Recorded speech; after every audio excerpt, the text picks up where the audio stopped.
In this cage, a split-second decision can change a career. But those decisions aren't accidents. They're calculations. Whether it's a championship veteran or a massive underdog, there's always a blueprint for victory. And we're here to find it. It's time to break down all that's happened, all that's coming up, and all that's in MMA's headlines. This is Fight IQ. And now, here's your host, Tom Albano.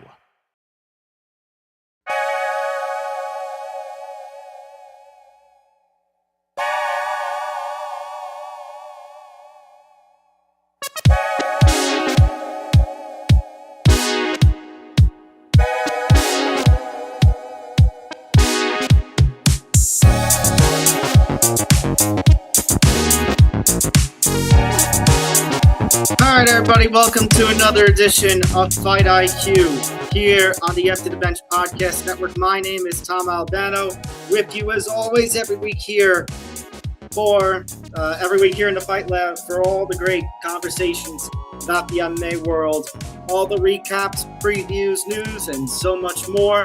We've got a lot to talk about this week. Plenty of action this past weekend, particularly in the MMA space, with PFL Tampa, UFC Sacramento. We had what we thought was going to be the final fight of an MMA legend's career, which actually ends up maybe not being the case. We don't know. We have one of the best fights in terms of main events for the UFC that I've seen this year, with Gregory Rodrigues and Anthony Hernandez. RoboCop getting the win in what was just a fantastic war, which we'll talk about. And then plenty of drama going on outside the cage, whether it be more to this Dean Thomas cornering issues and Gillian Robertson's response and everything, whether it's Alexander Volkanovski and comments that he's made, and now even comments that Movsar Evloev has made. And, of course, all the big fight announcements that have happened, or fight event schedules that have happened. So we'll get into all of that and so much more. But before we do, make sure you hit that like button, hit the subscribe button, and hit the notification bell so you get notified of everything here at the Empty the Bench Podcast Network. So ring that bell for every edition of Fight IQ, the Puncher's Chance, every pre-show and post-show for a UFC numbered card, every edition of the ETV Lounge, which I've been on most of them for the last month, every edition of Bando's Breakdowns, because obviously Zan had joined me, Zan Bando from ETV Network, former colleague of mine in the MMA space, has been with me for the numbered card preview shows, and he will continue to do such. Plenty of other stuff going on here at ATB. We've surpassed 3,000 watch hours, over 1,160 subscribers. We want to thank you all so much for that. It's your support of ETB Network that helps us keep us going. And, of course, shout out to everybody who is watching on the X platforms that we go out to. Hit like, repost, quote post, comment, share your thoughts on all the different topics we're going to be talking about today. But then make sure to come to the YouTube home, youtube.com/ETB Network, and so hit the subscribe button. And again, hit like and subscribe and help us grow here. And then, of course, shout out to all of you who are following us on social media. You can follow the show at FightIQ You can follow the network at ETB Network, and you can follow me at Thomas J. Albano. All right, let's get into everything that transpired within this week. So we're going to start with the recaps. We'll go into some news pieces and some out of the cage drama. We'll preview some of the cards for coming up for this weekend. But really, we have one UFC card this weekend, and that is UFC Shanghai over in China. So it will be a very early start for the people here in the United States, or depending where you are, it might be just a late night. And then going from that Mike Perry, Dylan Dennis fight is somehow still happening, even though the hype for that has significantly died down over the last month or so that's been announced. And then, of course, tomorrow night marks week 3 of Dana White's Contender Series. That's week 3 of 10 for the year. We'll cover that. And then, again, we'll talk about all the new scheduling stuff that's been going on and all the announcements there. All right, let's start things off over in Tampa, Florida. However, PFL Tampa taking place. Cris Cyborg fighting in what we expected was going to be her retirement fight. And then all of a sudden, we're hit with just this absolute major swerve where maybe she's not going to be done. It seemed like where Cyborg was going and everything that she has talked about in the past, that she was going to fight out her PFL contract, compete a couple more times, and that was going to be it. And now this is fight number, I think, 3 for her in the PFL. I want to fact check that for myself. I know she had the title fight in Lyon last December, and this has been her first fight since then. Yeah, so she did compete on the Battle of the Giants card. That was the Pacheco fight. Okay. So she fought once in 2024, once in 2025, and now once in 2026. That's 3 times. She also fought at Bellator 300 right before the PFL's the PFL's official purchase of Bellator. So Cris Cyborg, the expectation was that this was going to be her last fight, and then she said, "You know what? I still think I have something left in the tank." She didn't commit to retirement. Basically, she is going to think about it. She is essentially doing what Justin Gaethje did in June. She's going to think about it, and then if there's a fight that interests her, if there's a fight that tickles her fancy, she'll go for it. If not, then you know what? She's had a hell of a career, all to her. Oh my God! Hi, Chris. That's true too. You have had 8 boxing fights with 6 knockouts. And I mean, come on, Cris Cyborg, the current PFL champion, former Bellator champion, former UFC champion, Strikeforce champion, Invicta champion. Chris, my goodness, thank you so much for tuning in. Warms my heart and hope you are doing well. I am so happy that you have tuned in for this. And shout out to you, Chris, because I mean, my goodness, the fact that you competed and did so well, and it was a clear victory for you. It was a closer fight than I expected, but Cris Cyborg does retain her championship on Saturday night at PFL Tampa. It's a shame. Again, I talked about this on Puncher's Chance back on Saturday. It's a shame that Ketlen Vieira ends up missing weight by 7 pounds. So Chris was the only one. It was only Chris's title that was on the line. It was only for Chris, though. If she had lost, she wasn't going to be the champion anymore. And, well, you know what? This is what fighters do. Yep. I never expected her. Yeah, Chris, yeah, I same. I don't think anybody did. Especially, this is what I also talked about on Saturday, all the talk that she has about, she doesn't understand why the UFC cut her. And credit to her, she was a ranked contender at the bantamweight division. But to talk that game and then all of a sudden you miss weight by 7 pounds, I know she claims illness, but still, it feels wrong. And again, it feels worse when you consider she was a bantamweight. This was a featherweight fight. This was up 10 pounds. There wasn't as much weight cutting at this point. So I don't know who accepts a fight like that. Chris, that's the question that we have.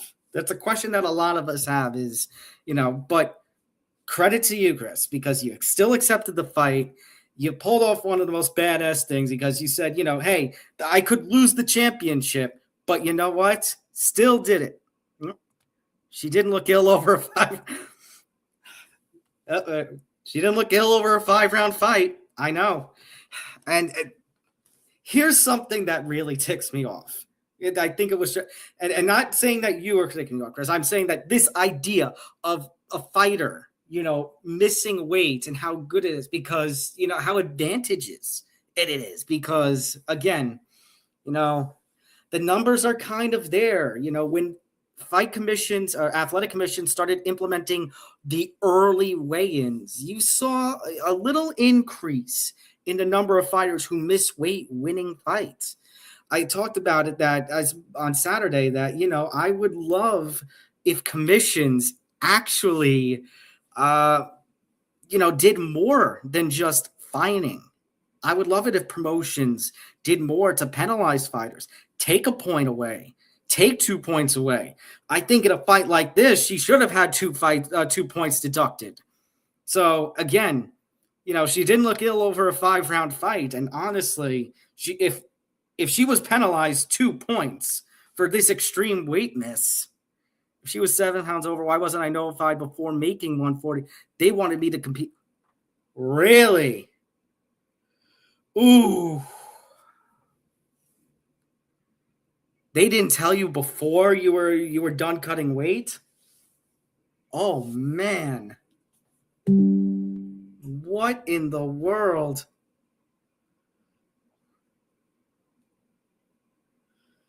Wow. That's not a good look. That is just not a good look. And that's unfortunate. Shout out, Callan. Thank you so much for tuning in, man. And that's just really unfortunate. How the world do you not tell someone, hey, she's not going to make the weight? Like, then at that point, you could have negotiated a catch weight. You could have done a catch weight a hell of a lot sooner. You would have stopped cutting weight a hell of a lot sooner. So it baffles me that, like they wanted to complete the full weight cut.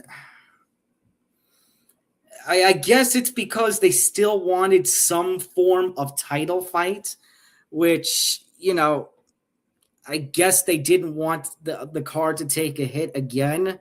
I mean, the card was already going to take a hit again because they already lost a couple of different fighters for the Tampa card.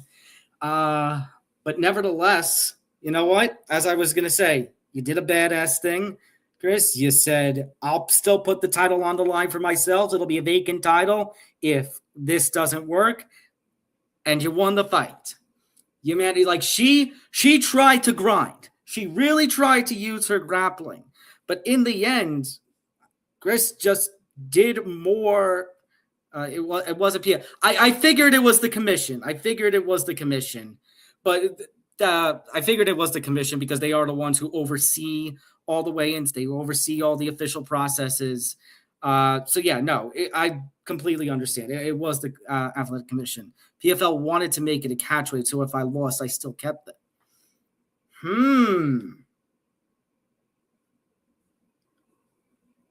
Wow. That sparks a lot of questions to the Florida State Athletic Commission. Why in the world? And Zan, thank you, my man, for tuning in. You can catch Zan Bando every week here on the Empty the Bench Network. Bando's Breakdowns, Zan Zinger Part 2. And then with me for all the different number cards for the UFC pre-shows, post, and then post-shows, and occasionally on the ETB Lounge as well. I trained to be a 19-time world champion. It was her team. They communicate with the officials, but right here, Chris said it perfectly. You are a true professional. We're going to be on weight no matter what, and you are just an absolute star. And she tried to bring her grappling strategy to you, and you just had absolutely none of it. You were in complete, utter control of this fight, in my opinion. She didn't do enough. Did she make it a grind of a fight? Did she try to make it a tough fight for 25 minutes? Yes, but I don't think Chris was in any danger of losing her championship. Again, she has trained to be a 19-time world champion. Boxing, again, a boxing star when she's not competing in the cage. 5 different promotions world championships. Nobody else has done it like that. You have Strikeforce Championship, Invicta, UFC, Bellator, now PFL, and that Larissa Pacheco fight was for the PFL Super Fight Championship as well. Want to add that to the resume as well. So, folks, this is why Cris Cyborg is one of the greats in this sport, and she is just an absolute pleasure.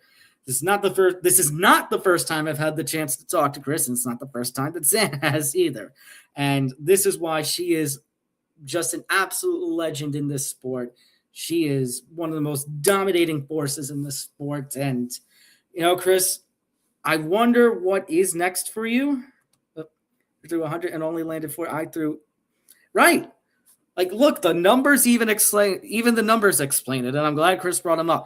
175 punches and only landed 73. 159 punches, landing 119. The kicks to the body, to the legs, and I love the fact that you attack the body, Cris, because when a fighter misses weight like that, and you have questions about it, or when a fighter comes in sick and you have questions about it, what's the strategy? Attack the body. Footwork, distance, range management. I love it. Fight IQ to secure the victory. Fight IQ. Gonna run to dinner. Thanks for the support. Cris Cyborg, the best. Oh my goodness, man. You are awesome. I appreciate you stopping by, Cris. You are an absolute legend. She absolutely did. And yes, Cris, let's stay in touch. Maybe you, I, and Zan can get together. Let's do something for the show. Thank you so much for tuning in, Cris. You are an absolute legend of this sport. I am so happy that we just had that moment here. Ladies and gentlemen, the one and only Cris Cyborg. Wow. Going back into this. So I guess, again, there's going to be question. So with what Cris told us here, hold on. Where is it? PFL wanted to make it a catchweight, so if I lost, I still kept the title. She did. Credit to her for doing this badass thing. But again, that brings a question about the Florida State Athletic Commission, why they really wanted it so much. Because if PFL, they just lost a couple of different names for that card. So losing the title fight does hurt. But on the other hand, they were willing to make it a catchweight. They wanted, if Cyborg didn't have to cut as much weight as she did. Do you think she answered all the questions? Yeah, I think so. And again, Zan, the questions now are no longer with Cris. I mean, maybe a couple here and there, but that main question does not reside with Cris. That goes to the Florida Athletic Commission. Why? Why couldn't they have just let it be a catchweight? Because at that point, then Cris could have stopped weight cutting. Because we've talked about how, great. Okay. I was like, what's going on here? I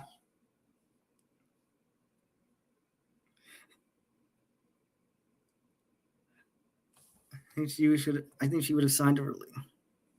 She would have signed. Yeah, maybe. Again, those are the questions. But again, when you're talking about the fight, she pretty much summed it up herself. I love the fight IQ that she threw in there. But footwork, distance, range management. Cyborg had the size advantage in this. Now everyone's going to say, well, size advantage, but she came in 7 pounds heavier. But yeah, but Cyborg is a traditional featherweight fighter. Vieira came up from bantamweight, which again, 2 things. 1, really makes that weight miss suck. When she has come up another 10 pounds, doesn't have to cut as much weight, and still misses. And number 2, she attacked the body. The stats say it. In the words of Scott Steiner, the numbers don't lie. And they spelled disaster for Ketlen Vieira. Not at Sacrifice, but at PFL Tampa. No longer in here, but I think you're going to see her competing in MVP in 2020. Yeah, I could see that. Now, obviously, she calls out Kayla Harrison and Clarissa Shields. Look, she's going to call them out. And you know what? if we had the opportunity to see Cyborg versus Kayla Harrison or Cyborg versus Amanda Nunes, that's a no-brainer. Unfortunately, we have talked about this a number of times on this show. We've talked about it, Zan, a number of times when we did the MMA Outsiders together. The UFC hates, hates, hates, hates, hates, hates, hates, hates, hates, hates, hates, hates, hates, hates, hates. Do I have to keep going? Hates co-promotion. They don't want to do it. They have this idea, it's clear the UFC has been the number one organization in the world. It is observed to be the number one organization in the world by fight fans, by fight media, even by most fighters themselves. But again, it's not the only show. This is why I talk about, well, hold on, let me get that. Again, this is something that I've talked about in the past. Actually, very recent past. MVP, PFL, MVP, and PFL, which is going to rebrand to MVP MMA. Places like this, Scott Coker with Strike or whatever it's going to be called. The more places that there are for fighters, the more opportunities that there are for fighters, the more places that are there are live, up and going, and putting on shows, the more choice fighters have and the more choice fans have. And that's what makes this sport great. And just, it makes sense in an economic standpoint. When there is more choice, you have competition. When you have competition, or even if you don't want to say competition, if you have alternative products, then you create some form of competition where fighters are still going to have the choice and promoters are to bid for fighters, where that results in a healthy economy. Like, it goes to simple economics, like simple societal outside MMA world, real world, if you want to even use that term, economics. More places, more competition, more choices, a healthy economy. If we have a situation where we've got a freaking monopoly, then there's nothing good that comes of that. Yeah, absolutely. So, and credit to MVP and credit to PFL. And I was there at PFL Long Island. When I asked John Martin, a couple of us looked for clarity and we said, when you guys rebrand to MVP MMA, are you still going to have the promotions, co-promotions with Ryzen and such? And John Martin said yes, and we're looking for more. They're willing to put their fighters out there.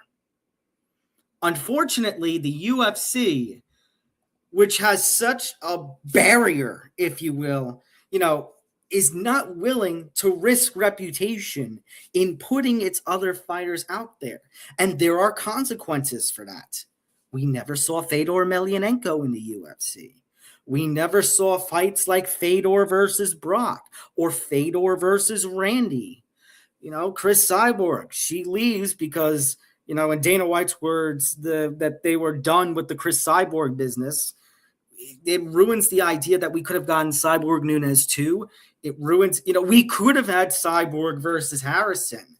But if you remember, Zan, early 2024, when it looks like Nunes is not going to be competing anymore, all of a sudden they sign Harrison on like an 11th-hour deal because they desperately needed the women's bantamweight competition. Again, Zan, going to the next part, Rousey Cyborg, never happened. It could have happened in Strikeforce, didn't happen there. The UFC, and it always was always the result, it could have happened, but then something else happened. Rousey has publicly stated after the failed test that Cyborg had back in, 2010, 2011, maybe 2012, somewhere in the early 2010s, that she didn't want to fight anymore.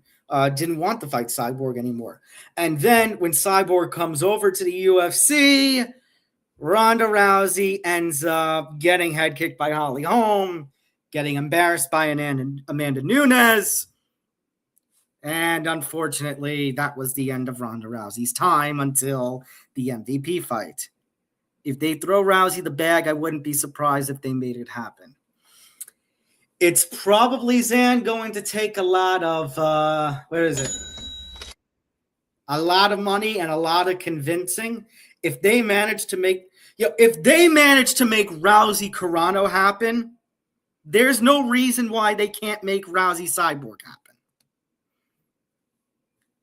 So, wow, that was a wild 30 minutes to start the show. Oh my goodness. That was a swerve and a half. Wow. All right. Let's see. Okay, so not even 30 minutes. We got to 7:26. I'm looking at the live timer, which includes the 5-minute lead-in. So, in the word, Zambano channeling his inner Tony Schiavone. This is the greatest night in the history of our sport. No, this is the greatest episode in the show's history by far. Hold on a second. I want to reply to you, Zan, but I want to reply to you in a way that, let's see. In what ways can I reply here? Let's see. That's one. There's too many negative sound effects in here.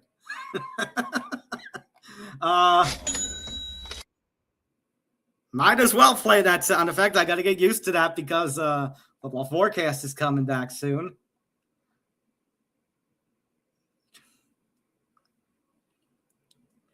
Actually, no. I found the sound effect.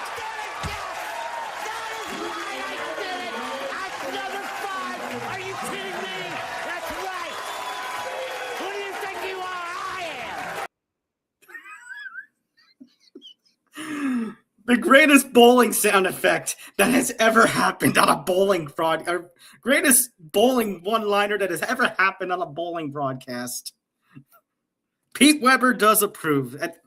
Hey, make it and they will come. Yeah. Hey, we just had the Field of Dreams game in MLB. Yeah. They will come. They will have it. Please. Again, if we had Rousey versus Carano, no excuse that we can't get Rousey versus Cyborg. Let's make it happen, man. All right. I need a minute after that. Oh, my goodness. That was great. And then as far as Claressa Shields goes, I don't know what Claressa Shields is going to be doing MMA anymore. You know, she had the little stint that she did in the PFL years ago. I think I think Cyborg would do it to me. Yeah, I think Cyborg would be down for anything. Harrison, yes. Nunes, yes. Rousey, yes. And again, Cyborg, I talk about calling out Kayla Harrison, but she also did mention Claressa Shields. You know, Cyborg did say, you know, there was the question, it might be her last in MMA. Doesn't mean in combat. And as Chris mentioned, she's won boxing matches in the time she's been out of the cage. She is winning boxing matches by knockout. I think you put Cris Cyborg, Claressa Shields in the boxing ring, I think that would sell. That would be a fantastic women's fight. That would be unbelievable. We need stuff like that. All right, let me go over to UFC Sacramento before I forget anything else because I give my hat off to Cris Cyborg. I also need to give my hat off to these two gentlemen, Gregory Rodrigues and Anthony Hernandez, pulling off one of the best wars that I have seen this year.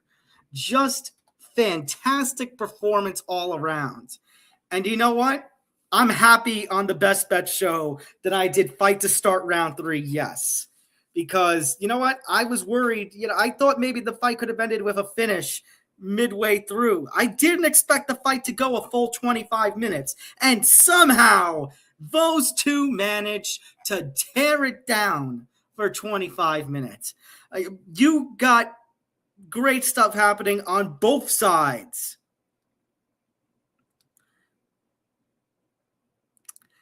A certain MMA content creator saying that this card sucked. Zan, can I ask for clarity? When you say this card, UFC Sacramento, or PFL Tampa, because that's going to probably change which sound effect that I use. Maybe not by much, but it is still going to change. Okay, you're talking. Okay, yes, so UFC Sacramento. Okay, hold on 1 second. Now, as a school teacher, when I'm not a podcast person or an MMA person, I try to keep the shows generally clean. But I think him saying that, Zan, warrants this sound effect. You need to shut the fuck up. What are you crazy? Saying that this card was absolutely terrible? Give me a second here. I need to get my story straight because I need to look at this card right here and just hold on a minute. You mean RDR going up to light heavyweight and finishing Roman Dolidze in 1 round was not entertaining? Hold on. How many?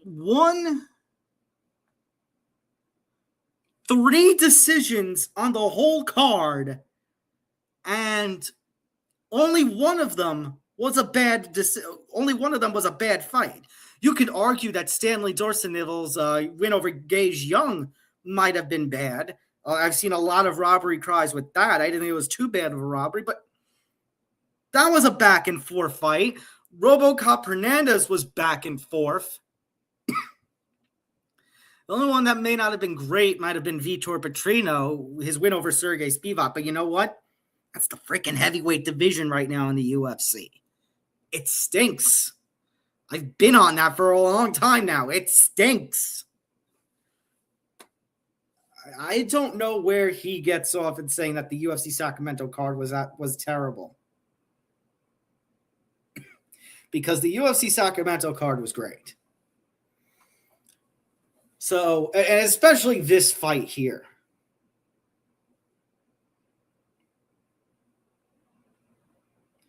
That was just amazing. You know, for those who missed it, let me break down exactly what happened in this fight. So, round 1 comes in, and we go into this fight. I said it, UFC media said it, other MMA media have said it.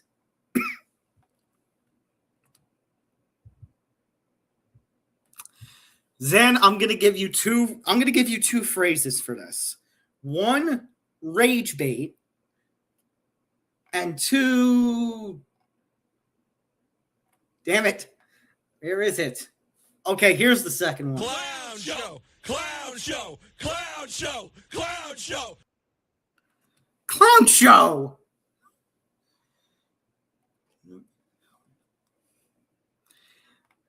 Everyone had talked about that it was going to be RoboCop's power versus Hernandez's pressure grappling. If Gregory RoboCop Rodrigues was able to land his power, it was going to be trouble for Hernandez. And you know what's funny about that? He did land his power early. This one could have been done in round 2. But Fluffy survived it. He weathered the storm. So going into this, Hernandez pressured. He brought Rodrigues to defend. He was trying for the takedown, but he wasn't succeeding. And then the fight went to the center. And here is a criticism. Like, Fluffy has some good hands too, but definitely not the kind of hands that RoboCop has. So I really don't know what he was thinking trying to exchange with him, because this wasn't great. I mean, that wasn't going to be great, I feared. And it wasn't as bad as I thought it was going to be, but still, RoboCop had a clear edge in this one when it came to the striking. And Hernandez continued to try and press. He didn't get much with it. And then round 2 was a striking clinic where the two fought with one another, plenty of exchanges. But again, Rodrigues had the clear advantage. And what else was noticeable was the leg kicks. Rodrigues landed a number of kicks to the leg, took out the base, and knocked Hernandez down with leg kicks more than once during round 2. And he was able to get on the ground, land some damaging shots. Hernandez had his back to the wall, literally and figuratively in this one. And he ate some strong punches, and I thought that was going to be it. But somehow Hernandez managed to see the third round. And not only see a third round, that's when he scored a takedown. And not only did he score a takedown, he managed to pin one of the arms of Hernandez, and he was raining out shots. And not only that, he had an arm around him and threatened to choke. Like, Fluffy came back from the dead. It was awesome. Like, round 3 was Rodrigues' best round by far in this one. Yeah, he did. Yeah, Rodrigues got 4 knockdowns. A lot of that coming from the leg kicks, if not all from the leg kicks. No, I did think Rodrigues was going to win this one, but I thought my prediction was, so in terms of the best bet, I said fight to start round 3. I said yes, because I thought this one was going to be a third round finish. I had it for Rodrigues, but again, I had Rodrigues via finish. I didn't think Rodrigues was going to go the full distance with him. But you know what? Let me finish recapping, and I'm going to tell you why that's good, Zan. Hernandez had a strong round 3. Then back to the exchanging in 4th round, which made me scratch my head. I'm like, you just had a lot of success on the ground. Why are you trying to go back and forth with him with combinations in round 4? I really don't get it. Rodrigues had some amazing power again that was on display. More flurries. It looked grim again for Fluffy, but he survived again. Hernandez went for the takedown, clinch exchange, more striking exchanges, got his last knockdown of the fight. RoboCop got on top. He wasn't able to finish, but he did manage to, seal the deal with that. Okay, I was right. All those knockdowns were leg kicks. Okay. Whew. Fantastic fight. Hernandez, yeah, it stinks for him. He's now lost 2 in a row, but RoboCop's not a bad loss. And his other loss, which snapped his long win streak, Sean Strickland, who, if I'm not mistaken, is the middleweight champion of the world right now. I don't think that's a bad loss. So Fluffy has shown, even through 2 defeats, even his work with Strickland after the fight, he is a legitimate top 10 name at middleweight. He is still a strong contender, even in 2 losses. For RoboCop, this was great. 1, because he gets a win over a big name, or a name in the division, but also because he went 25 minutes. RoboCop has shown that he's got some great power to him, right? So he's able to get the finishes, but this tested him, a 5-round war against a legitimate middleweight contender. It wasn't his first time, being placed in a main event. He was scheduled last year against Jared Cannonier, but in the loss to Cannonier got the better of him and finished him off in 4 rounds. There were some questions about Rodrigues' gas tank. Here, he goes a full 25 minutes, and he wins 4, at least in my opinion, 4 out of the 5 rounds. That showed his improvements. That showed he's ready to go the distance in a war with anyone. Zan, that's my point. Zan, that is my point. Cannonier gassed him out. Right, by round 3, he was done. He looked completely different in this one. It was fantastic. Yeah, Anthony had one. Anthony had a long win streak, and that got snapped by Strickland. So I think now I'm going to double check here, because I think I'm going to see this before your comments, Zan, about if the rankings have come out. No. All right. So going into this, Oh, no, wait. We do have rankings. Meta UFC rankings, RoboCop is now number 7. So that places him under Caio Borralho, Brendan Allen, and Joe Pyfer.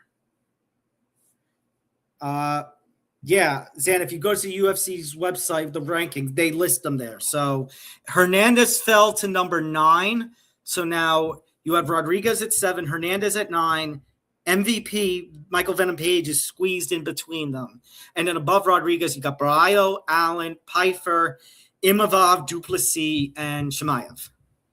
So that opens up a lot of possibilities. But again, I would love to make do matchmaking for Rodriguez. But again, I don't know what's going on at middleweight. Duplessis has that win over Kamaru Usman. Imavov might be slated for a title fight. I don't know what's going on with Khamzat Chimaev. Is he staying at middleweight? Is he going up? What's going on with him? Is he going to get a rematch? I mean, if the UFC wants to risk 2 of their big stars or 2 of their rising contenders at middleweight, you could do Joe Pyfer versus RoboCop. I think that might be a bad fight for Joe Pyfer. Yeah, Pyfer, I'm like double checking to see if Pyfer had a fight. He was scheduled to face Caio Borralho at UFC 330, but Borralho had the rib injury. So who knows? Maybe they're going to rebook that fight. And in that case, I don't know what happens here. Again, we don't even know if Strickland's going to defend his belt at all the rest of the year because apparently he's still dealing with the post-shoulder surgery stuff. His shoulder's still banged up. We don't know. This is going to be an interesting. Situation. Chimaev said he wants to fight, but there's no definitive confirmation. So basically, we're in a stalling period right now at middleweight, which sucks. All right, spent way more time than I thought I was going to with all that, but you know what? When a legend like Cris Cyborg comes in.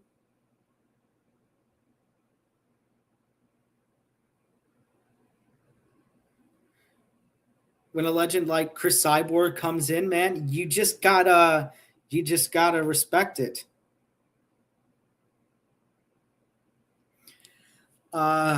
That's amazing. So I'm still riding off that high. We spent a lot of time doing recaps. We will talk about a lot of out of the cage drama. Yeah, Christy. Talk about awesome. That was the swerve of a lifetime, and I'm just seeing now all the different stuff that's coming in here and just that is just insane. Callan, if you're still watching this, thank you, man, for thank you for that. Was a screenshot that you just took and put in the chat there. That was awesome. All right. Speaking of awesome, there's other awesome things that we got going on to the ETB network. Like, let's see, the fact that the Empty the Bench is pleased to announce that the network has surpassed 3,000 watch hours on YouTube. We cannot thank you, the viewers, enough for your outstanding support in making this milestone possible. Yeah, that's true.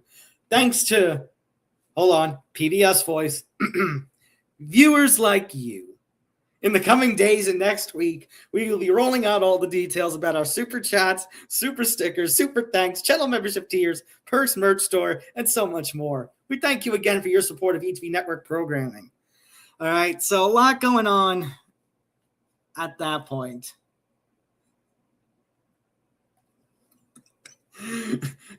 One of my friends just commented something because he's just saw everything that happened. Wow. You want to talk about most surreal moments in ETV Network history? I'm flustered because I didn't expect that all of a sudden Cyborg was coming to PBS. I'm sorry, Nick. The way you word that, Reed, like I say, when I hear viewers like you, I think of PBS. I think of Sesame Street. I think of Arthur. Oh my goodness. Fight IQ is brought to you by the letters I and Q. Oh my goodness. You know what? We're going to have to do a couple of serious topics here, but let's do this one first. Let's talk about some of the salaries here of UFC Sacramento, because we never get to see salaries anymore. It's only when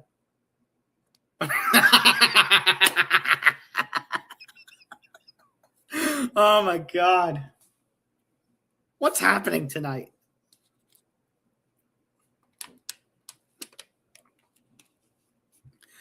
I feel like I've just entered the Twilight Zone. Anyways, we don't get to see the salaries all too often because for some reason now the commissions are closing those off. They've closed them off for several years now. And I wonder if there's a promotion out there that might have had some influence on that. I wonder. But we get to see the full salaries here, or maybe if it's not a promotion, what brain dead individual within the athletic commission, one athletic commission doing it and then the rest of them do it, because it just seems to be dominoes within this sport with the athletic commissions. And I'm talking about dominoes as in the game dominoes. I'm not talking about any pizza.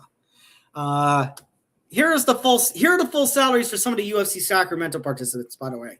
So RoboCop got $340,000 for that fight. He got $170,000 to show. So both RoboCop and Fluffy were on $170,000 to show and $170,000 to win. So RoboCop got $340 because he got $170. Hernandez just got his show money because obviously he didn't win. Petrino got $100,000 to show and $100,000 to win. Spivak got $125,000. Here's an interesting one. Maybe not so much on that one. Roman Dolidze, $180,000. RDR got $300,000. It was $150K to show and win. And then you see the salaries really start to drop. Mason Jones only getting $33,000. What? Zan, I see your comment, and I don't like that word.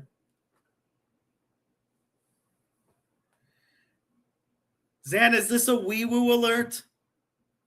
Do I need to wee-woo? Zan, that is not... Islam is home now. What? Okay, I was like... Zan, I don't like that word. And if everyone's wondering what word, I don't like this word. Poor MTGP had to redo their entire show today because Deshaun Watson got named the starting quarterback of the Cleveland Browns. And Jed York got locked up. Jed York got locked up because he wasn't thinking with his brain. He was thinking of another part of his body. My God. Anyways, here's the interesting. So Jesla Chavez she fought on the main card and only got $12,000. Is that because this was her first UFC fight or only her second? And she's a Contender Series alum. So she's on, and this is the issue. And this is something that I always talk about with what's good about MVP. Because when Jake Paul and Badarian put on that first card with Rousey and Carano, the lower card people got $40,000. Those fighters were making 3 to 4 times more what these names coming in from the Contender Series are making. Hughes, $12,000. Larion Douglas, $12,000. Terrence Chapman, $12,000. Hell, Anthony Wint, who just fought on Contender Series last week, on the premiere of Contender Series, and got the opportunity to make the quick turnaround like he did. $10,000 to show and $10,000 to win. Like, I get it that if you're more of a veteran talent, you make more. I get it that if you're a main event level talent, you're going to make a hell of a lot more. But this is what I talk about with the unfortunateness of the UFC being positioned as so high above promotions like MVP, PFL, Octagon, KSW, Ryzen.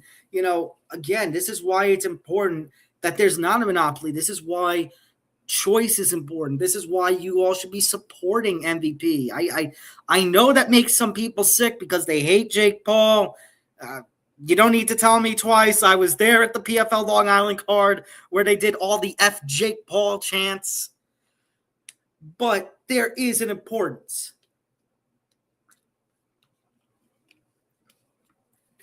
Fighters don't need to be making peanuts for their first fights. And I'm talking about first fights within a major MMA promotion. Fighters don't need to have, a second job when it comes to their careers if they're going to be a full-fledged professional. Maybe they have it for the benefits, but look at Stan Dorseneville from this past weekend's card. Home Depot worker.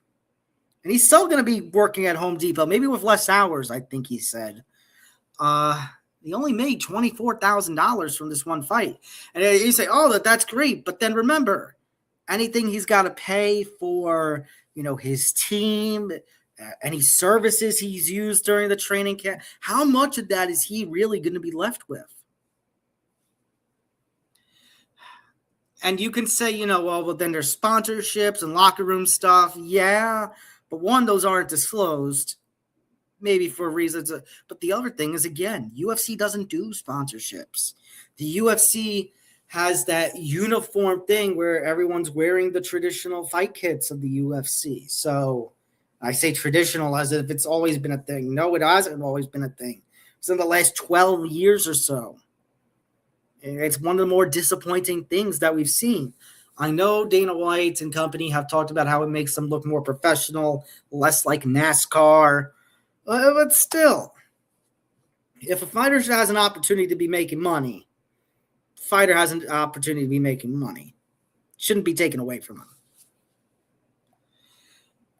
All right. Here's the other question. And I bring this up because this has been a very big talking point. Zan brought up MMA Joey before. James Lynch has had a video on it. Actually, I want to go to the James Lynch video right now because he made reference to somebody who had a very specific tweet. Pardon me. Let me go back to. Oh, yeah. So. Women's bantamweight. Oh, jeez. So, who was it? Was it Luca Fury? Yeah, that looks like it was Luca Fury who made a tweet. And I think those tweets are still up. Okay, here it is. Let's see if maybe I can.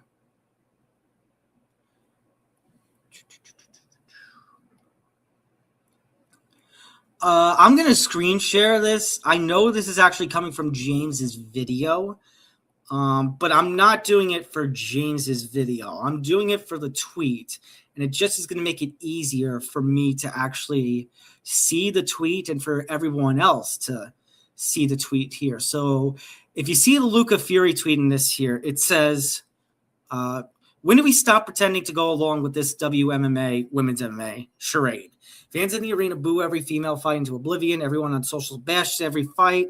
Rogan and DC complain live about how ineffective the fighters are. Dana doesn't defend them. Who are women's MMA fights even for? And then he goes on. Oh, now Luca Fury in another one quote tweeted Ant Evans. Those who don't know who Ant Evans is, he's the former. He's one of the former PR people for the UFC. And I guess this was in the middle of the Mackenzie Dern fight.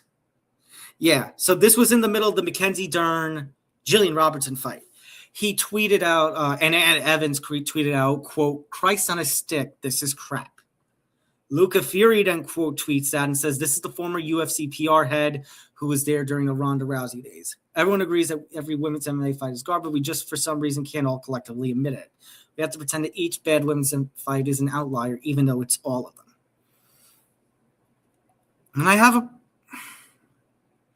And here's what I'm going to say. Let's see if I can get my screen back again perfectly. Okay, there we go. Here's what I'm going to say to that. Is women's MMA in the greatest of states? Maybe not. This is definitely not the Rousey era. This is definitely not the women's divisions of the UFC in particular, not what they were 5-6 years ago. This is a little bit of a downturn. But you know what? Can we be real? How many divisions in the UFC have a great rating right now? Not women's MMA divisions. Divisions. If you want to tell me that women's strawweight sucks, well, guess what? Number one, women's strawweight definitely has hurt. And if Weili came back down, I would love to see Mackenzie Dern versus Weili Zhang. I talked about it already last week, 2 weeks ago. But you know what? Heavyweight is such a trash. It's a flaming hot garbage. Is heavyweight. It is a dumpster fire, the heavyweight division. You want to tell me women's bantamweight ain't great? It definitely, I will give you that it definitely hasn't hit the same since Amanda Nunes left. But one, Kayla Harrison is there, and Kayla Harrison is proving that she is a star. And number two, light heavyweight ain't great. Middleweights, like we just talked about with Zan, middleweight is kind of in a bit of a stalemate right now because we don't know what's going on with Strickland and when he's going to defend the belt next. Welterweight's fine now, but there was a period, late 2010s, early 2020s, I did not like the welterweight division. Lightweight, insane deepness when it comes to both the UFC's division and outside the UFC. Same goes for bantamweight. Same goes for flyweight. I think the issue we're having is a couple of different things when it comes to the year that is women's MMA. Let me see if I can pull the rankings back up again. Actually, I don't need to pull up the rankings. I still will, but Christy has answered it for me. There are questions about who I think that, hold on, let me pull that up, Christy. Let me pin your comment and everything, because that is ultimately the question, and that ultimately I think is where I'm going to. You know what? For women's strawweight, you have Mackenzie Dern, Weili Zhang, Verna Jandaroba, Tatiana Suarez, Yang Jinan, but then Gillian Robertson is right there. And Gillian Robertson got trashed by Mackenzie Dern, which means there is a significant drop-off after the 5 first names that I mentioned. You've got Fatima Klein there. She's one to watch, but she's still another couple of fights away from challenging for a championship. Maybe similar story goes for Alexia Thanera.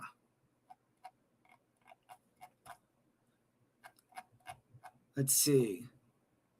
But here's the concern with Alexia Thanera. That says win. Okay. I don't like the UFC website when it comes to some of their fighter profiles. Hey, weird. I'm like, hold on, she didn't lose to Lemos. Okay, she did win. Okay, so again, Alexia Thanera. Similar story for Fatima Klein. They're still a couple of fights away. They're only ranked number 7 and 8. Lupi Godinez I like, but she's down at 11, and she lost to Tatiana last time out. Women's flyweight. You've got Shevchenko, you've got Silva, Fierro, Grasso, and then I mean, Weili Zhang's still ranked there. I don't know how much longer that's going to last. Again, Wang Hong is there, but she's still a couple of fights away. You know, she has the win over Cortez. She still needs another couple of fights. Jasmine Jasudavicius, she lost to Manon Fiorot. She's got the rebound against Silva. But again, another couple of fights away. And then women's bantamweight, Jocelyn Edwards is number 1. Norma Dumont is number 2. She lost to Edwards.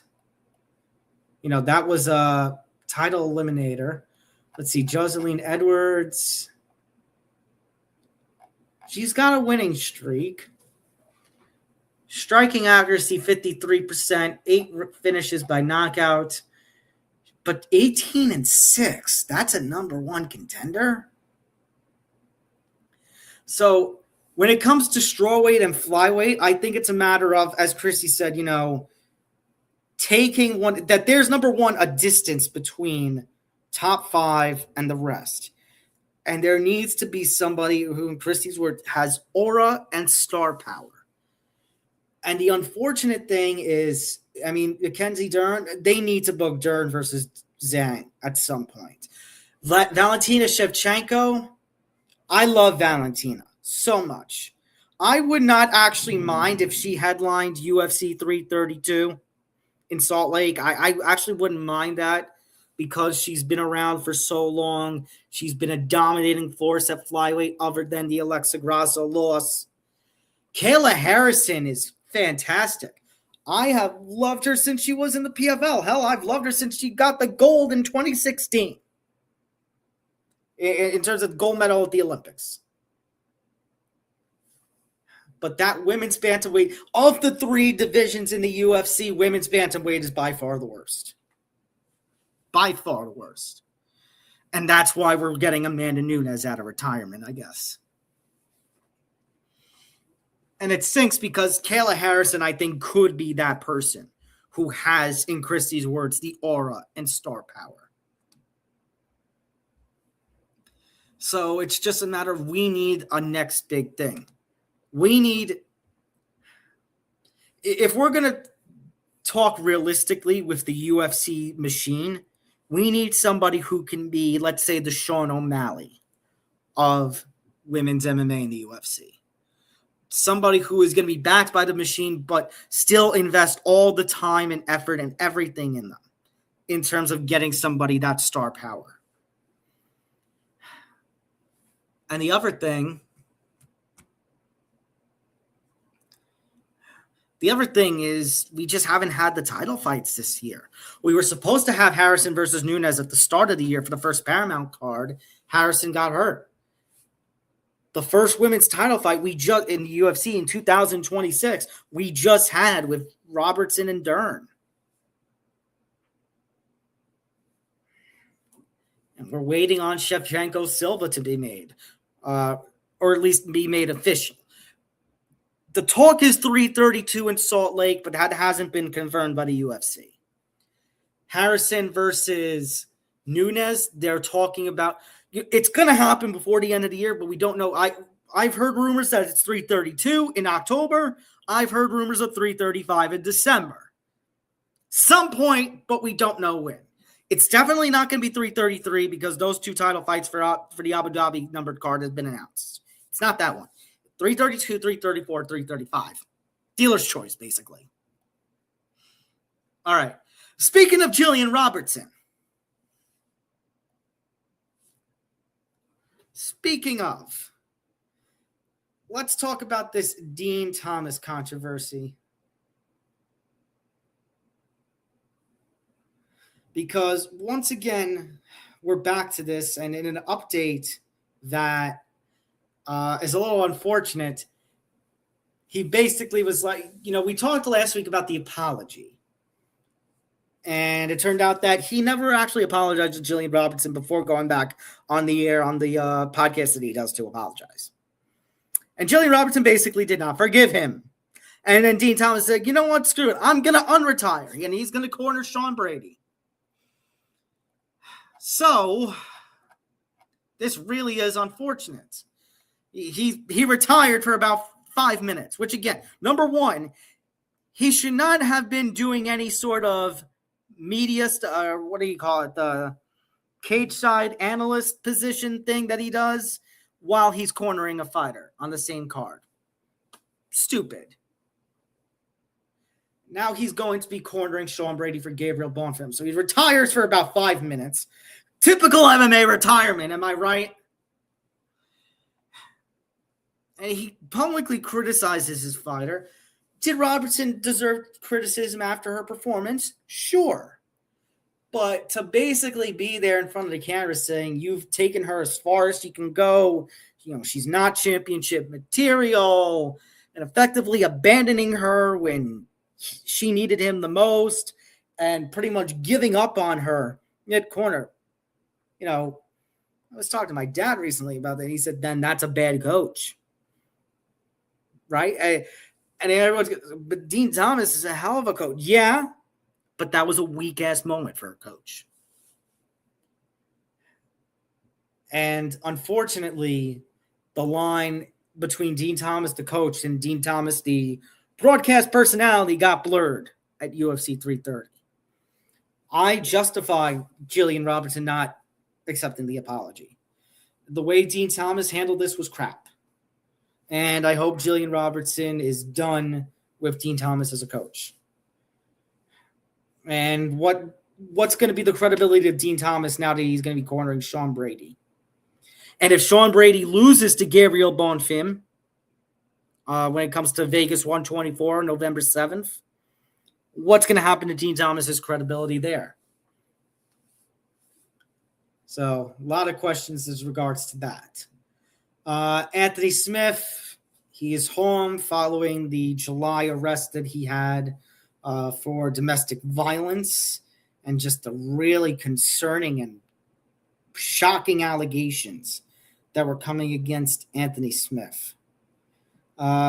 He released a statement on social media. He posted a photo of him at home with his family. He says, happy to be home with my household full of Ys. WHYS. I'll be able to tell my story someday soon. Until then, you guys just keep making it up as you go, winky face. Quote, character is revealed in chaos.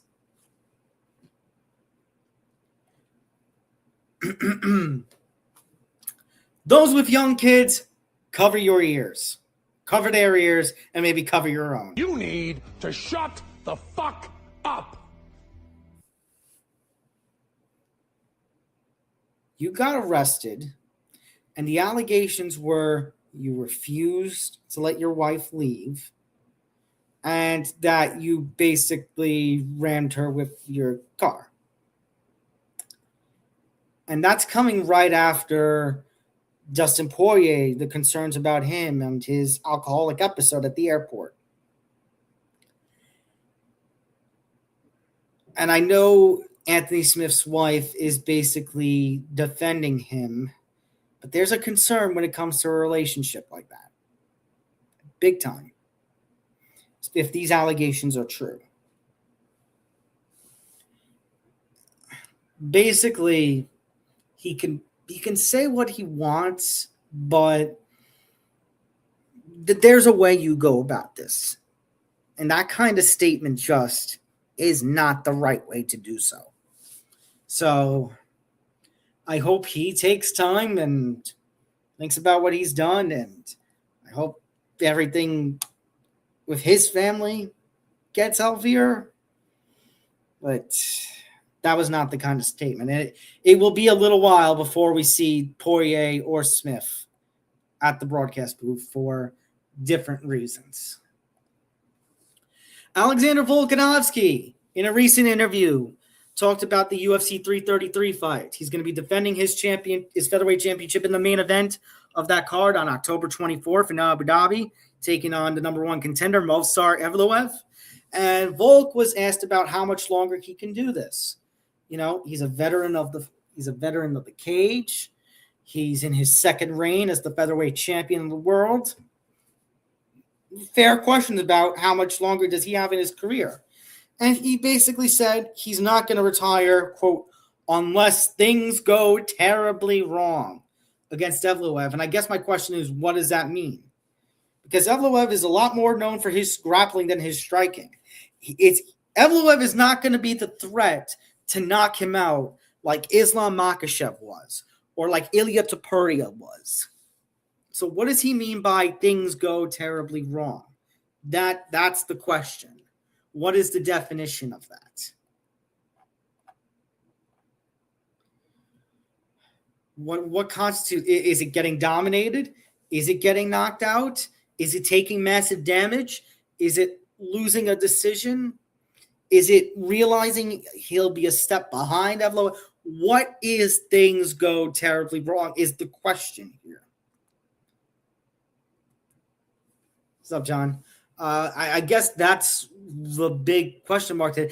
And in a little update to the story, Evloev was asked about Volk's comments, and he basically said the word same. Like, wait a minute, is this going to be a freaking WWE-style retirement match? Losers got to retire? Because it makes no sense. Like, for Evloev, who is undefeated and getting a championship match in this case, one loss and he's threatening to retire? Like, that makes no sense. That's a quitter's mindset, in my opinion. For Volk, if he just loses a decision, I don't think that warrants retirement. If for some reason Evloev becomes a striking king all of a sudden and knocks Volk out, which is going to make, I think that would make 3 of 5 losses for Volk where he gets knocked out. That would be a concern. John, yeah, no, that happened. MMA Joey did crash out. And I didn't even think that Sacramento was as far of a bad card as he thought. I enjoyed UFC Sacramento. And here is MMA Joey crashing out and basically threatening to quit making MMA content on YouTube. But you got me. I don't know, man. There's a lot of questions in regard to that. Yeah, I really enjoyed. I don't know who did. There were so many finishes on that card. There were 3 decisions. 2 of those decisions were actually good fights. The heavyweight, that's heavyweight. Thank you, John. Thank you. It was one of mine as well, John. Absolutely. And the one on the prelims involving Stan, the Home Depot worker, I mean, the decision's going to be debated, but and you see, John, this is my problem with MMA media on YouTube, or I shouldn't even say MMA media, MMA content creators. A lot of them are negative Nancy's. A lot of them. And it's a headache. Can we be all sunshine and rainbows all the time? No. But there's good out there in the world of MMA. And everyone who just harps on bad stuff, everyone is welcome to their own opinion. If he didn't enjoy Sacramento, so be it. But that wasn't the card you crashed out on. If it was UFC Vegas 110 last November, I understand. The one with the Bulgarian situation, that's understandable. Sacramento was not bad. So, I don't know, man. One time we were talking about movies in his life, and I mentioned a movie.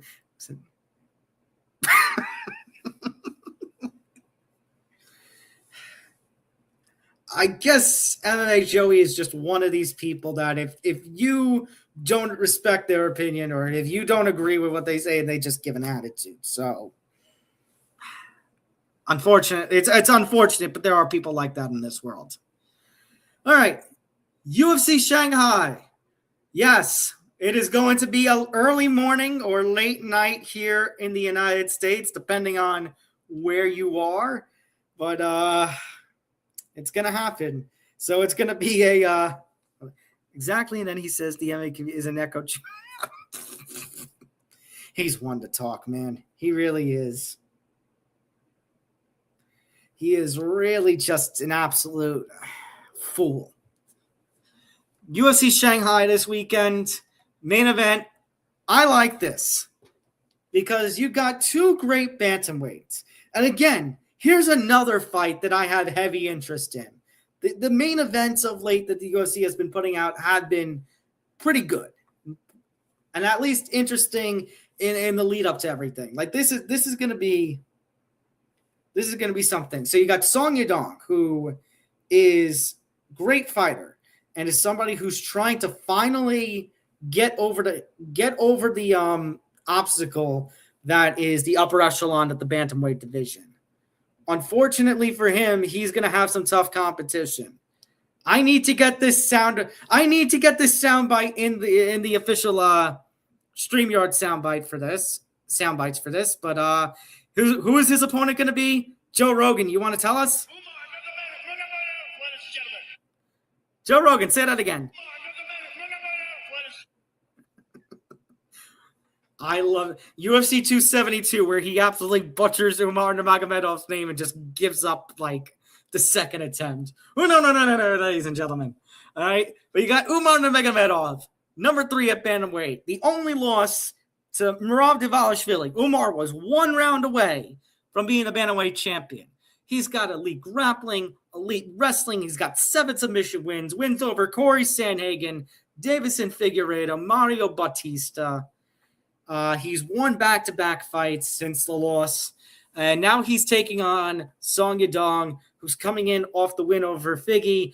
Well, fantastic performance last time out for Yadong. And he's going to have the hometown edge, obviously, with this card in China. And Song Yadong, dangerous with the striking. So I don't want to call this a grappler versus striking matchup because that's so cliche. You know, I try to avoid doing that, but the reality is their bread and butters are respectively the grappling for Umar Nurmagomedov, the Dagestani wrestling, taking on Song Yadong, and the vicious striking that he's developing. So the question for Song Yadong and what's going to get him the victory and what's going to get him into the upper echelon, into the top 5 at bantamweight, hell, maybe even the top 3 at bantamweight.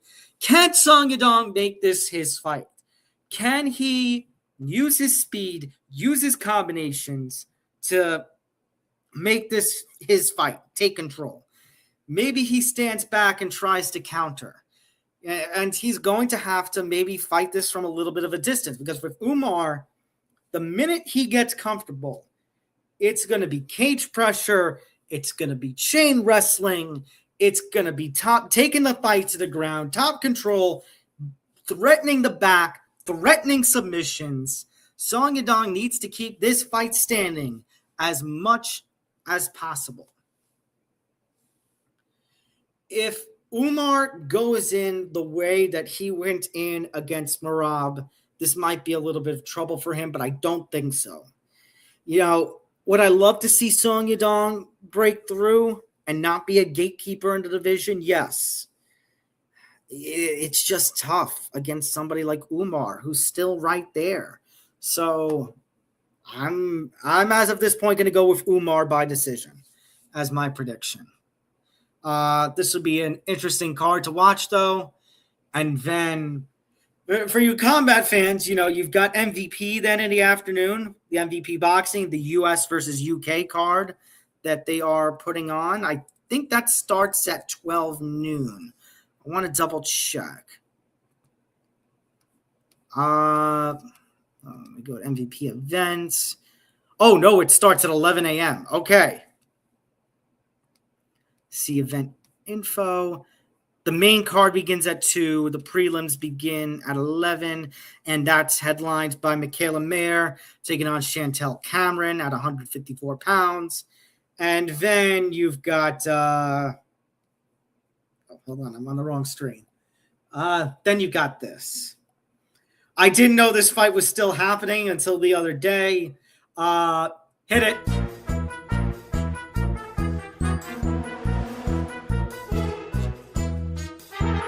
Remember that promotion, Fight Circus? Yeah, this is what it's going to be. It's going to be a circus. Is this fight even going to happen, or is Dylan Dennis just going to pull out the day of the weigh-ins?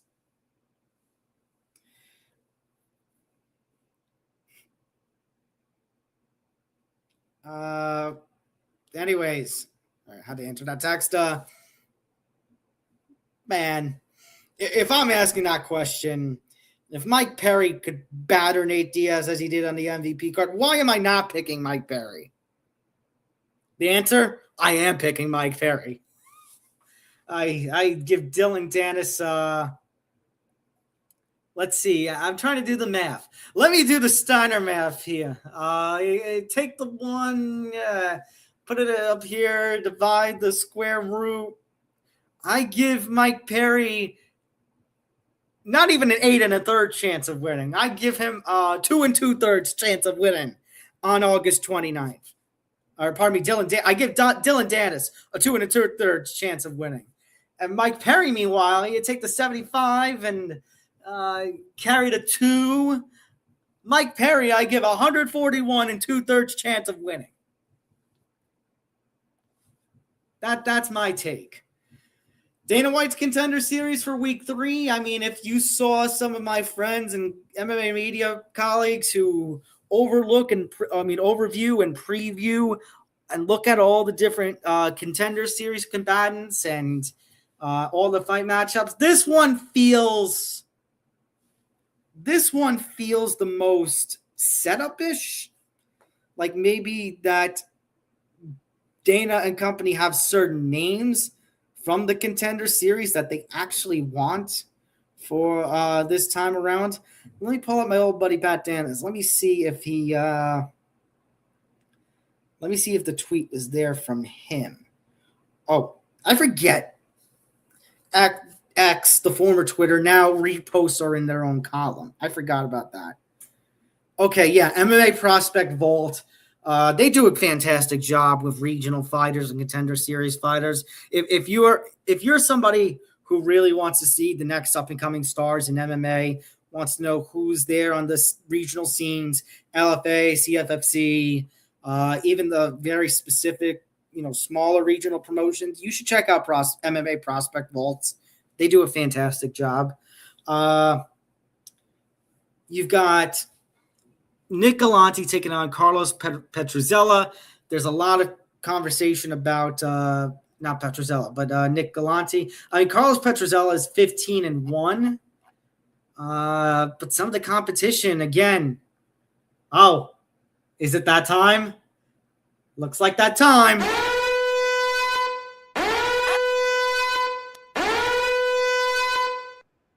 Actually, let me share the tab with you. Let me share the Tapology page as I'm going through this. Carlos Petruzella, the issue that I have with this, 10-12, 16-14, losing to a 10-0, 4-0, 8-4, 23-19, 23-19, 11-25, 10-5. This is not good competition for somebody who's going into Contender Series. Meanwhile, Nick Galante beating a 5-0 fighter to claim a CFFC title, 6-2. He hasn't fought the greatest of competition himself, but coming in off a finish in CFFC. Actually, hold on. Most of his fights have been with CFFC, and winning a CFFC title in your last fight, that rings prospect, in my opinion. Another interesting one, you've got Ronald Humphrey at 4-0 taking on Alexis Miranda. Humphrey, 4-0. Just getting started in his career. 4 fights, 4 finishes, 1 in LFA, 1 in CFFC. Taking on Alexis Miranda, who's 9-2. And coming in off the split decision against Ricardo Chavez. I think I got to do it again.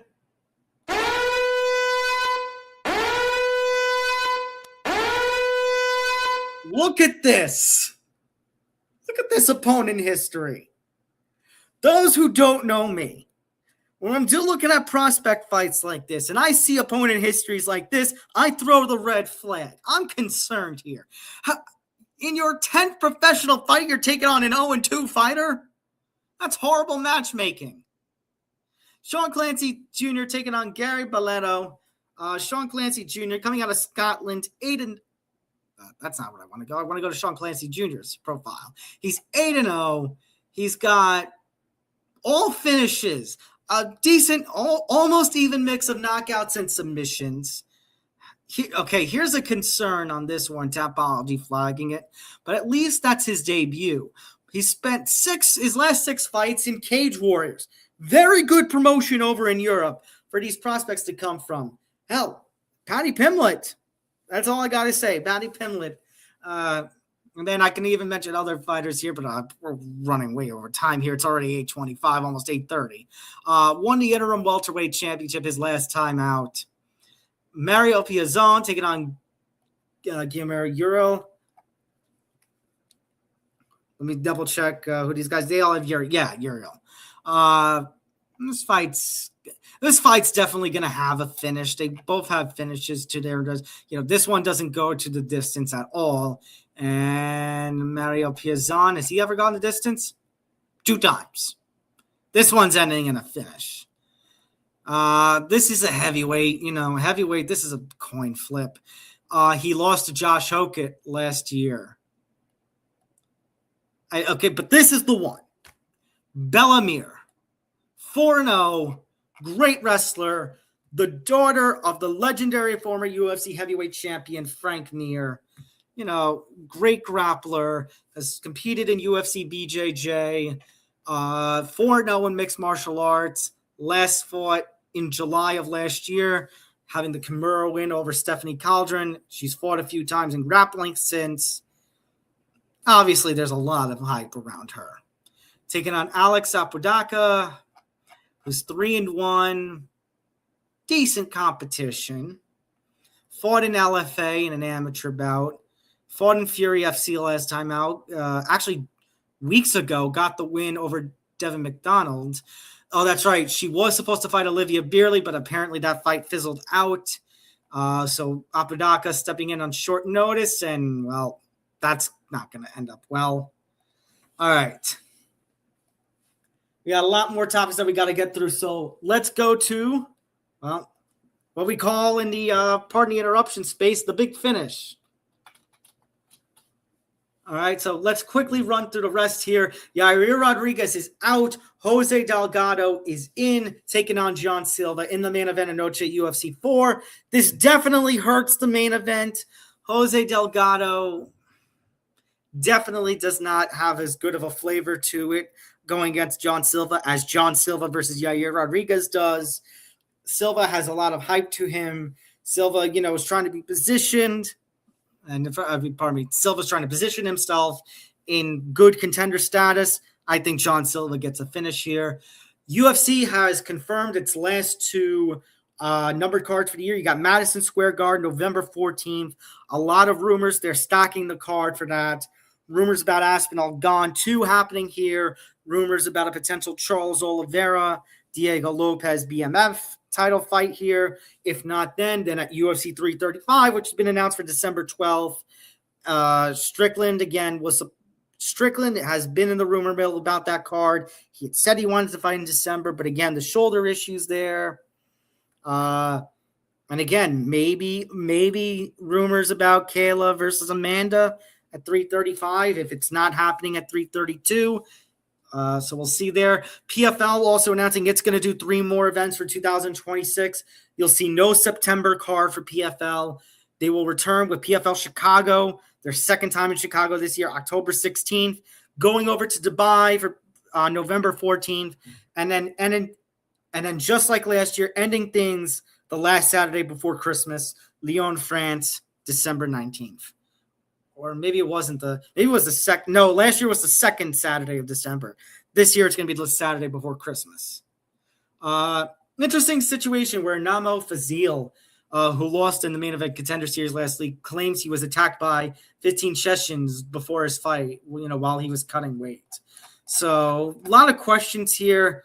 He says he was slapped. His coaches intervened. The incident affected his preparation and performance. That's what Fazil alleges. Dana acknowledged some sort of incident happened, but details are murky. A lot of questions about security. Why were they unable to prevent this? What are going to be consequences? If there are going to be consequences, is Fazil going to get another opportunity? Shouldn't fighters be safe during weigh-in? Or in preparations for weigh-ins. Oh, hold on. Let me bring the circus back again.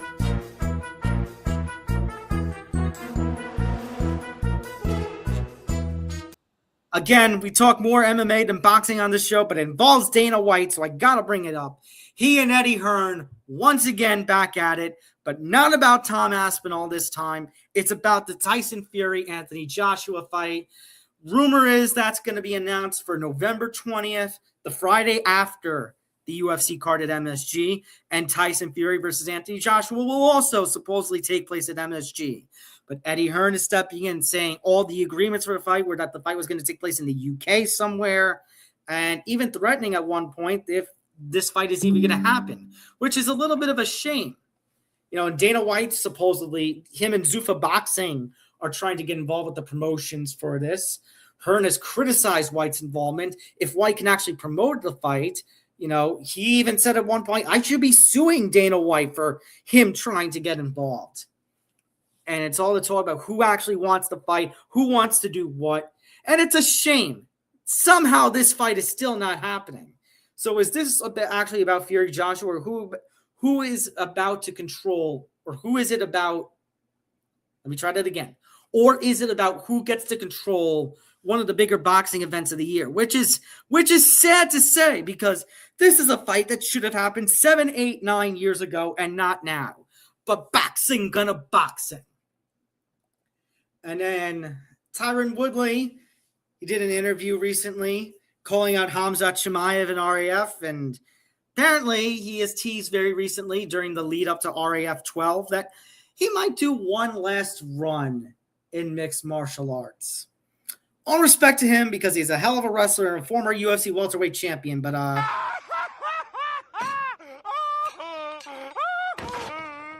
with what? At his age? No, I'm sorry. Joke. Joke joke. All right, let's test your MMA. Let's test your IQ of some MMA trivia. So last week I asked about Jeremiah Wells pulling off his win over at UFC 330. I said it was one of the biggest underdog wins in UFC history. Upset number what? Number 4. I believe Shanna Dobson, her victory during the COVID era still takes the cake at number 1 when it comes to biggest odds in UFC history. Holly Holm is up there, by the way. Matt Serra's win over GSP is up there. Mackenzie Dern is the daughter of what legendary Brazilian Jiu-Jitsu practitioner? That'd be Wellington Megatron Diaz. And then Edson Barboza, first UFC fighter to win with what technique? The spinning wheel kick. That legendary knockout over Terry Edom. Still comes up in my feed every now and again. All right. First question I gave. So your questions for this week. The first one's easy. And I kind of gave the answer earlier. Let's see if you were paying attention. What are the 5 promotions that Cris Cyborg has won major MMA world championships in? She's the only athlete in the mixed martial arts world to do it. 5 promotions, 5 major MMA global promotions, winning gold. What are they? Number 2, Anthony Joshua. If we're going to talk boxing, we're going to talk about MSG. Anthony Joshua fought at MSG in 2019, and he lost in one of the biggest upsets in boxing history when he lost his heavyweight titles to who? And then when we talk about UFC Shanghai, who headlined the first UFC card in Shanghai in 2017? A little easier this time around. Programming note, you're going to see Puncher's Chance this week, the betting show for UFC Shanghai on Friday night at 9 p.m. Eastern, because obviously I'm not getting up in the middle of the night. I need to get rest because we got UFC Shanghai, and then I'm going right into the MVP card. So there's that. And then a programming note, no Fight IQ next week. Next week, you're going to see almost all exclusively football programming here on ETV Network as we kick off the NFL season. Will we do a Puncher's Chance for UFC Paris? That's still to be determined. And then we'll be back the week leading into UFC Noche after UFC Paris. Fight IQ, time to be determined. We don't know what that's going to involve now because we're going to be doing a special for Football Night on the Bench in Fight IQ's normal slot in 2 weeks' time. So that edition of Fight IQ will be, again, to be determined. We will be back in the time slot, Monday of 7 p.m. Eastern, 4 p.m. Pacific, on Monday, September 14th. Getting you all ready for the lead as we lead up to UFC 331 in California on September 19th. But until then, make sure you hit that like button, hit the subscribe button, hit the notification bell so you get notified of everything here at the Empty the Bench Podcast Network. If you're watching on X, like, repost, quote post, then come to YouTube, our YouTube home, youtube.com/ETV Network. We're over 1,160 subscribers, over 3,000 watch hours. We thank you all so much for your support. And don't forget to follow the show at Fight IQ ETB. Follow the Empty the Bench Podcast Network at ETB Network. And you could follow me at Thomas J. Albano. Thank you all for tuning into this, again, little long edition of Fight IQ. Big thank you once again to Cris Cyborg for jumping in on very impromptu short notice and tuning in and talking to us in the comments. Shout out to Cris Cyborg for retaining her championship. Still, PFL Women's Featherweight Champion. Was it the last time we saw of her in MMA? I'm beginning to think not. But if it is, tip of the cap to an absolute amazing Hall of Fame athlete. But until then, thank you all for tuning in. My name is Tom Albano. I'll see you all Friday night for another edition of Fight IQ Puncher's Chance as we get you ready. Best bets and preview for UFC Shanghai. Until then, this is Tom Albano saying good night. Good night.